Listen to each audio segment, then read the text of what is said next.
ہماری آج کی ویڈیو ISI اور پاک افواج کو خراج تحسین پیش کرنے کے لیے بنائی جا رہی ہے۔ تو آئیے سنتے ہیں ایک گمنام پاگل کی کہانی جو اپنے وطن کی محبت میں پاگل تھا۔ ویڈیو شروع کرنے سے پہلے معزز سامعین سے درخواست ہے کہ ہمارا چینل سبسکرائب کر لیں اور کمنٹ باکس میں ISI زندہ باد کا نعرہ لازم کمنٹ کریں تاکہ آپ بھی اس خراج تحسین میں شامل ہو جائیں۔ حامد تیز قدموں سے اپنے سرکاری کوارٹر کی طرف رواں دواں تھا کہ اچانک زور سے بادل گرجنے شروع ہو گئے اور حامد جو آسمان پر کالی گھٹائیں دیکھتے ہوئے اسی خطرے کے پیش نظر تیز چل رہا تھا اور تیز چلنا شروع ہو گیا۔ اس کا سرکاری کوارٹر اس کے دفتر سے کچھ ہی فاصلے پر تھا، جس کی وجہ سے اسے کبھی سواری کی ضرورت محسوس نہیں ہوئی۔ وہ آسانی سے چلتے چلتے چند منٹوں میں ہی گھر پہنچ جاتا۔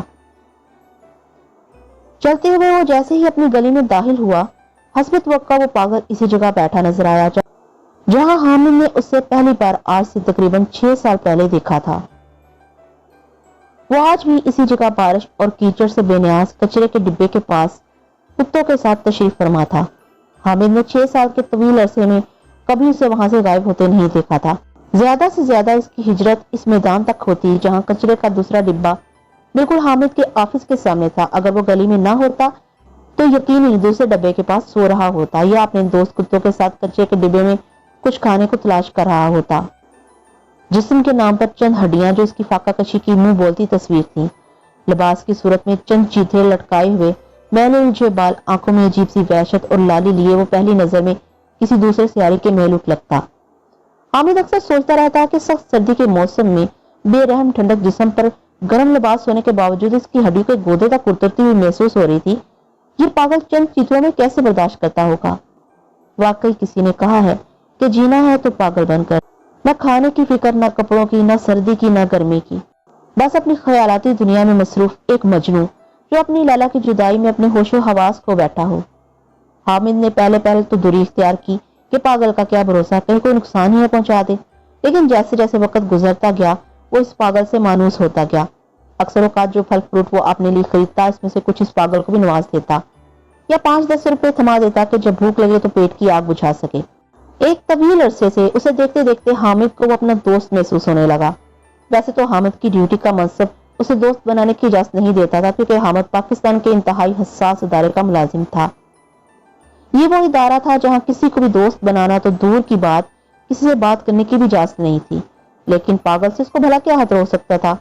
جی ہاں، حامد پچھلے 5 سالوں سے پاکستان ایٹامک انرجی کمیشن کے چیئرمین کا ڈرائیور تھا اور آج تک اس کے ریکارڈ میں سے انتہائی محنتی اور وفادار گردانا جاتا تھا۔ اس کی شخصیت بے داغ تھی، لیکن پھر بھی وہ کسی غلطی کا متحمل نہیں ہو سکتا تھا۔ اور دوسری انتہائی اہم بات جو حامد کے سوا کسی کو پتہ نہ تھی کہ وہ پس بردہ را کا ایجنٹ تھا۔ آج سے 6 سال پہلے وہ نقلی دستاویزات کے ساتھ ایک پاکستانی کی حیثیت سے پاکستان میں داخل ہوا تھا۔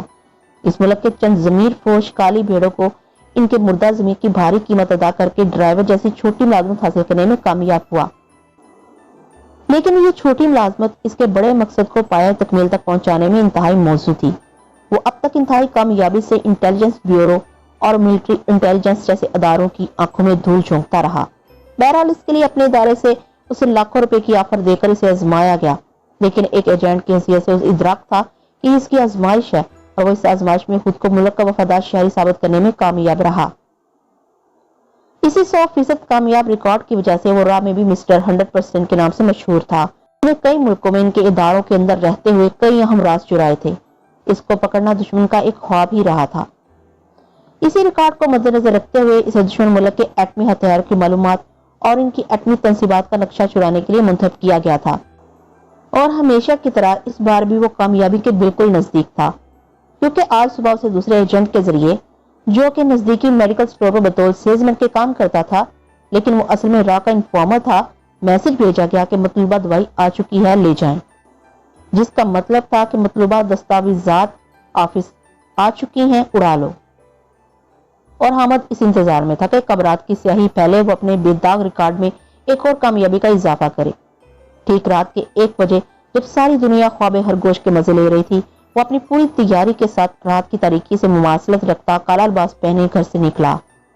اس کے دیگر ساز و سامان میں آفس اور تجوری کی ڈپلیکیٹ چابیاں اور 9mm کا پستول بھی شامل تھا۔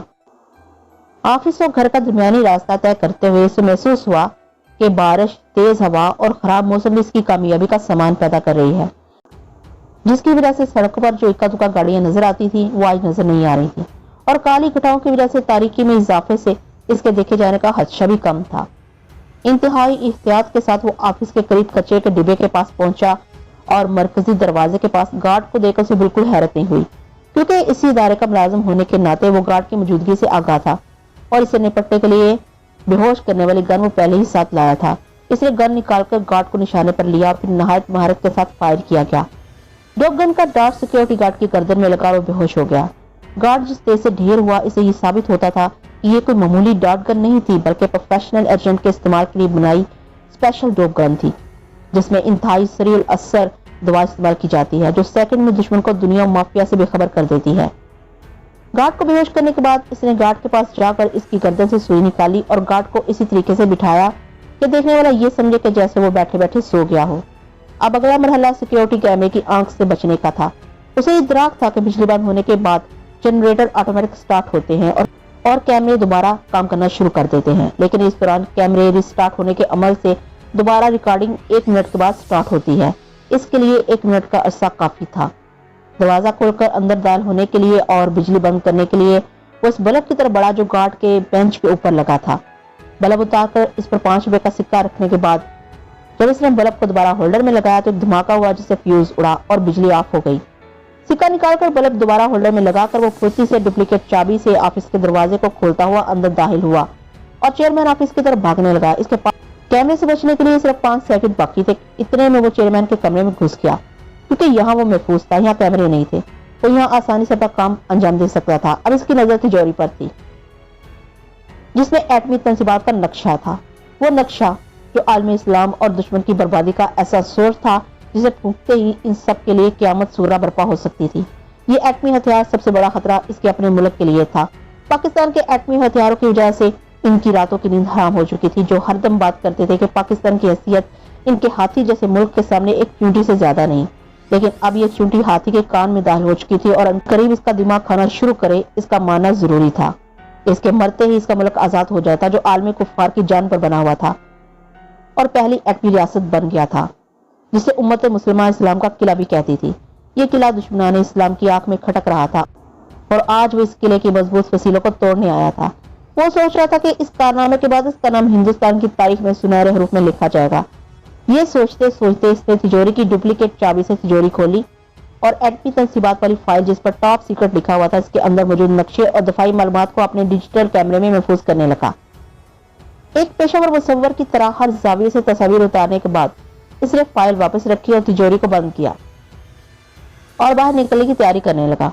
और दोबारा बाहर निकलने के लिए इसने फिर से सिक्के से फ्यूज उड़ाया और पहले ही की तरह इस बार भी शॉर्ट सर्किट की वजह से जनरेटर बंद हो गया और अब जनरेटर दोबारा स्टार्ट होने में 2 मिनट का टाइम था।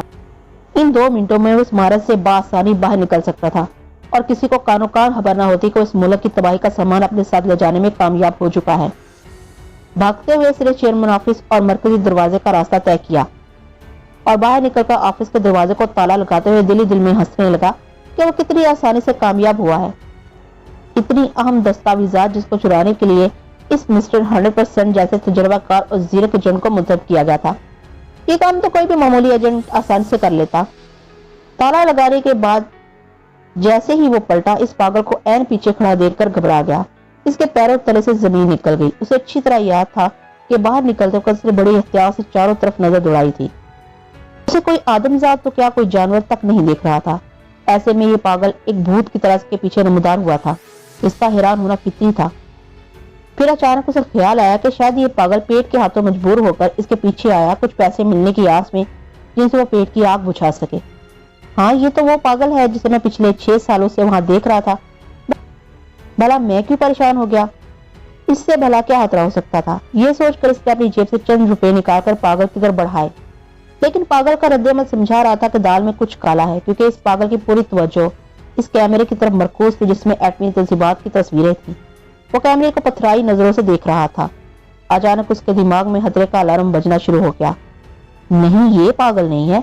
इसका कैमरे की तरफ यूं देखना बता रहा है कि इसे कैमरे में छुपे राज का इल्म है।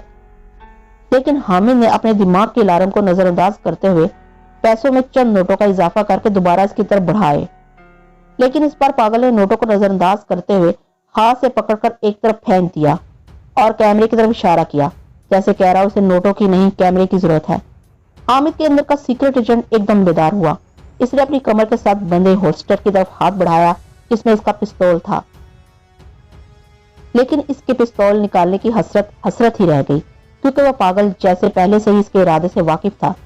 इसने बिजली किसी तेज से इसके बढ़ते हुए हाथ को अपनी गिरफ्त में जकड़ लिया। अचानक हामिद दर्द से दोरा हो गया। उसे लगा कि इसका हाथ जैसे किसी आहनी शिकंजे ने जकड़ लिया हो, और इसकी आहनी गिरफ्त से हामिद को लगा कि अगर वो थोड़ी सी भी ताकत और इस्तेमाल करेगा तो इसकी कलाई तोड़ डालेगा। हामिद ने अपनी पूरी ताकत जमा करके कैमरा इसके मुंह पर दे मारा, लेकिन इसकी हैरत की इंतहा न रही कि पागल वैसे का वैसा इसके सामने खड़ा था और ऐसा लगता था जैसे कैमरा किसी दीवार पर लगा हो। पागल की गिरफ्त और इसके चेहरे के तासुरात में कोई असर नहीं हुआ था, और पागल की नजरें गोया ये कहकर चिढ़ा रही थी कि एक बार फिर कोशिश करके देखो। अचानक हामिद ने महसूस किया कि किसी ने इसके सर पर हथौड़ा दे मारा हो, लेकिन वो हथौड़ा नहीं था, इस पागल का घूंसा था। इसके बाद हामिद के चिरागों में तेल न रहा। हामिद को होश आया तो इसने अपने आप को बंधा हुआ पाया अपने ही कमरे में, जो इसका सरकारी क्वार्टर था, और वो पागल इसके सामने खड़ा कैमरे से तस्वीरें मिटाने में मसरूफ था। हामिद इससे मुखातिब हुआ, मिस्टर पागल, ये तो पता चल गया है कि तुम पागल नहीं, लेकिन ये नहीं पता कि तुम किस इदारे से ताल्लुक रखते हो। कौन हो तुम? सिर्फ इतना बता दो कि मिस्टर 100% को मात देने वाला कौन था। मैं सिर्फ इतना जानना चाहता हूँ, कौन सी ताकत है जिसने इंतहाई तजुर्बाकार एजेंट के रिकॉर्ड को दागदार किया। मुझे इस बात से कोई सरोकार नहीं कि तुम मुझे जिंदा रखते हो या मार डालते हो। सिर्फ इतना बताओ कि मिस्टर 100% ने जिस हस्ती से शिकस्त खाई वो कौन था। मुझे मेरे जानने वाले मिस्टर 100% कहकर पुकारते हैं, मुझे शिकस्त देने वाला कौन था। मैं राह का बहुत होशियार एजेंट हूँ, मुझे हराना किसी मामूली इंसान के बस की बात नहीं। कौन हो तुम? Intelligence bureau, military rangers, police या एक आम आदमी? गैर मुतवक्का तौर पर हामिद को इसकी आवाज सुनाई दी। तुम क्यों पूछ रहे हो? तुम तो मुझे अच्छी तरह जानते हो, मैं एक पागल ही हूँ। मैं वो पागल हूँ जो अपने वतन की मोहब्बत में पागल हुआ हूँ, जिसे सिर्फ और सिर्फ अपने वतन से दीवानगी की हद तक मोहब्बत है। मैं वो पागल हूँ जो अपनी महबूबा की तरफ आंख उठाने वालों को अपनी दीवानगी के समंदर में बहाकर फना कर दूं। मैं वो पागल हूँ जो अपने महबूब वतन की तरफ तेरी आंख से देखने वालों को अपने इश्क की आग में जलाकर राख कर दूं। मैं वो पागल हूँ जिसे वतन की मोहब्बत में न सर्दी महसूस होती है, न गर्मी, न लजीज खाने की तलब है, न अच्छे कपड़ों की, न बहादुरी के मेडल, न कोई सरकारी मुराद, न बीवी बच्चों का प्यार, न माँ बाप की शफकत, न दोस्तों की महफिल, न पैसे की तलब। मुझे इन सब से कोई सरोकार नहीं। मेरी बस इतनी ही ख्वाहिश है कि जब मैं अपने वतन की हिफाजत करते हुए शहीद हो जाऊं तो मेरा ज़मीर मुझे शाबाशी दे और मेरे होंठों पर मुस्कुराहट हो और मेरा नाम इन पागलों की लिस्ट में लिखा जाए जिन्होंने अपने वतन के लिए अपनी जान कुर्बान की। मैं वो मजनू हूँ जिसका वतन इसकी लैला पाकिस्तान है। मैं एक पागल हूँ और एक पागल ही इस वतन की हिफाजत कर सकता है, जिसकी सालमियत दुश्मनाने इस्लाम की तबाही है, जिसके खिलाफ कुफार और दजाली कुव्वतें मुतहद होकर से सफाई हस्ती से मिटाने की नाकाम कोशिशें कर रही हैं। इसकी हिफाजत हथियारों से ही नहीं, इसके लिए सबसे जरूरी होती है वतन की मोहब्बत और मर मिटने का पागलपन। हाँ, मैं पाकिस्तान के बेशुमार गुमनाम पागल सिपाहियों में से हूँ जिन्होंने सिर्फ और सिर्फ एक ही बीड़ा उठाया हुआ है। पाकिस्तान का मतलब क्या? ला इलाहा इल्लल्लाह। कौन हमारा रहनुमा? मोहम्मद रसूलुल्लाह। तू मुझे पागल कहकर बुला, मुझे फख्र होगा कि मैं ला इलाहा इल्लल्लाह के इश्क में पागल हूँ। कसम है उस रब्बुल आलमीन की, अगर खुदा मुझे 1000 जिंदगी अता करे तो भी मैं अपनी हर जिंदगी में ऐसा ही पागल कहलाना पसंद करूंगा, क्योंकि इससे बढ़कर और कोई इज्जत नहीं। जो इज्जत रब्बुल इज्जत और रसूल पाक सल्लल्लाहु अलैहि वसल्लम के हुजूर इनके बंदों की है और दीन की हिफाजत करते हुए जामे शहादत नोश करते हैं। पागल पिस्तौल पर साइलेंसर लगाते हुए बोला, मेरी ताकत और अज़म के सामने कफ़ार की तमाम ताकतें हैच हैं, क्योंकि मेरी जिंदगी कलमा तैयबा से शुरू और इसी पर खत्म होती है। हाँ, क्योंकि तुम्हारी मौत में सिर्फ चंद लम्हे बाकी हैं तो मैं तुम्हारी आखिरी ख्वाहिश पूरी करूंगा। तो सुनो, मैं ISI हूँ, मैं पाकिस्तान के नाकाबिले तस्खीर दिफा की आखिरी लकीर हूँ। और इसके साथ ही साइलेंसर लगे पिस्तौल ने आखिरी बार आवाज की और पिघला हुआ शीशा इसके माथे में पेवस्त हो गया। हामिद हैरत भरी नजरों से दिल ही दिल में इस पागलपन की दाद देते हुए हमेशा के लिए अपनी नींद सो गया। यही ISI का असूल है कि पाकिस्तान की तरफ बुरी नजर से देखने वालों की एक ही सजा, मौत। पागल ने बड़े आराम से हामिद की जेब पर हाथ साफ किया और कमरे में चंद बेशबहा कीमती चीजें अपने कब्जे में की اور باہر جا کر گٹر میں ڈال دی۔ اس کے بعد اپنے کچے کے ڈبے کے پاس آرام سے سو گیا۔ صبح اخبار میں یہ خبر تھی کہ نامعلوم ڈکیتوں نے پاکستان کے سرکاری ادارے کے ملازم کے گھر میں ڈاکہ ڈالا ہے اور مزاحمت کے دوران ملازم، جس کا نام حامد بتایا جاتا ہے، ڈکیتوں کی گولی سے جاں بحق ہو گیا اور ڈاکو گھر سے قیمتی زیورات اور نقدی لے کر فرار ہو گئے۔ پولیس نے نامعلوم افراد کے خلاف مقدمہ درج کر کے تفتیش شروع کر دی ہے۔ پاکستان کے تمام گمنام مجاہدوں کو پاکستان کی عوام کا محبت بھرا سلام۔ پاکستان زندہ باد، پاکستان زندہ باد۔ ناظرین، اگر آپ کو ویڈیو اچھی لگے تو اس کو لائک کرنا بالکل مت بھولیے گا۔ اجازت دیجیے نیکسٹ کسی اچھی سی ویڈیو تک کے لیے اللہ حافظ۔